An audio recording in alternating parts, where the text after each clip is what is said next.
Okay, so you briefly touched upon something called joyful meditation or entertainment meditation. And can you describe that for? I mean, it sounds very interesting because I have seen people struggling to meditate. Right? It's like how I look at it is that you are sitting there, you are doing nothing. Right? You're just closing your eyes, concentrating on something, your breath or something somewhere here or something you are doing, but still people are not able to control themselves not doing anything. They are not able to control their things. They are not able to control themselves even if they are not doing anything. So it's kind of a strange attitude that we have developed over a period of time and all that. So if you can elaborate on that what is this joyful meditation? Yeah. So it wasn't joyful meditation. The program was called a joy shop. The name of the program was a joy shop, and the practices were very simple practices, and which basically makes you realize that meditation can't be done with effort. You can't say abhi ye mujhe karna hai 100%, I have to get this right.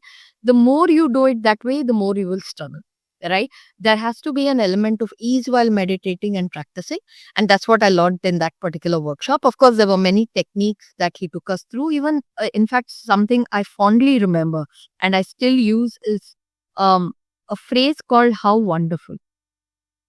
He shared this phrase called "how wonderful." Where anything goes wrong in your life, say "how wonderful." I was like, it just doesn't make sense. Like, why would I say how wonderful? No, I mean, it just misaligned.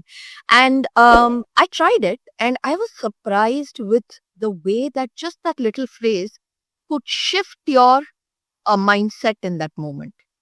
In fact, I try it even now. Like, I've been thrown out of multiple Zoom calls at times, and when you're being a trainer, you're guiding, and you're thrown out, and you suddenly realize it can really activate you.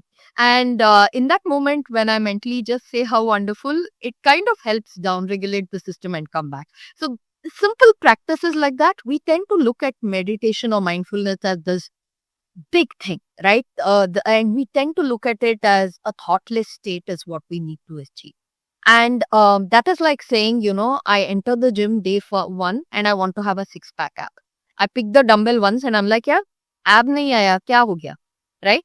And that is the problem we are having with most of the practices, and most people struggle with that. Yes, a thoughtless state is amazing, but initially when we start, when our mind has been going all over the place for 20, 30, 40, 50 years of our life, we are not going to go into a thoughtless state in the first practice that we're doing. And if somebody does, it can happen, beginner's luck, right? It is possible that it happens. But many times people give up just because of this myth that I need to have a thoughtless state. The second word I used was entertainment meditation. It's basically many times we end up practicing because we want to we want peace, calmness, right? And we are doing a focus practice for peace, calmness, and that becomes kind of I'm chasing something right now.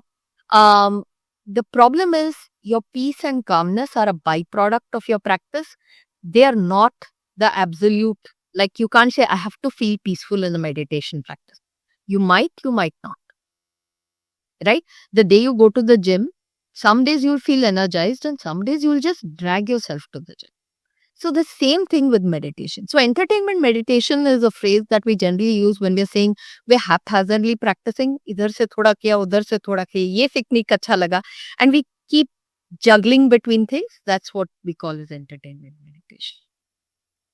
I hope. Wow, that was wonderful. I mean, amazing. I didn't realize that this is also possible, right? I oh, like when you were speaking, I was thinking of Three Idiots dialogue. All is well, all is well. So Something like like the Yes, and in fact, it's so beautiful that you brought it up. In the system I teach, Unified Mindfulness, we have a practice called as Feel Good, where we cultivate the positive emotions in our body. And one of the phrases that I use to cultivate it is "all is well." And I initially was thinking, when I watched the movie, I said, "Yaar, kaise hoga?" When I say all is well, it's not that all is well. Things are falling apart around me. But just giving a suggestion to your mind in that moment, anchoring your mind, because the mind will spiral downwards. in those moments, right? But just training the mind, you stay with this for now. You don't go into those 25,000 negative thoughts.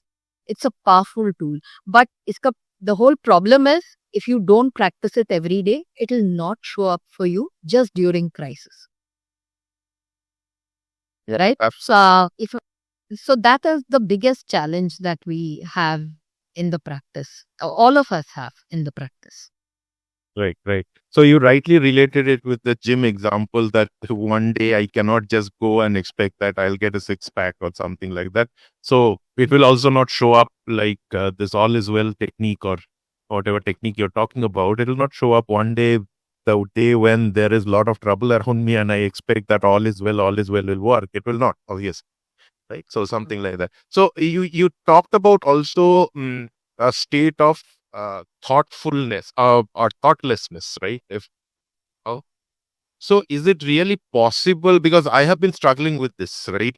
When I also try to do a little bit of meditation, I have done a lot of courses from here and there. I have done courses from a Bangalore-based institution online, and then I have done courses from there is another Ranchi-based institution run by Yogananda. His basically disciples and all that.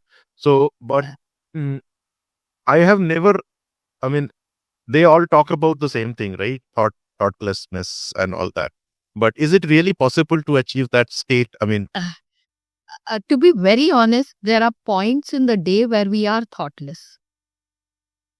There are points in the day where we don't have thoughts. But the mind is so primed to noticing busyness, activity. The mind is never primed to notice rest. A thoughtless state is a relaxing state. Our mind is from childhood, right?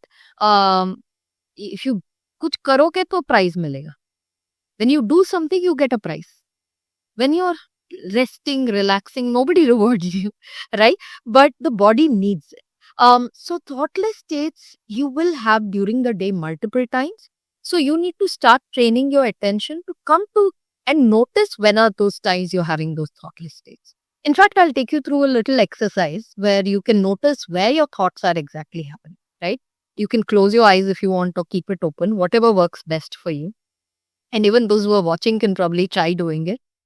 And just try to bring up your name 3 times mentally.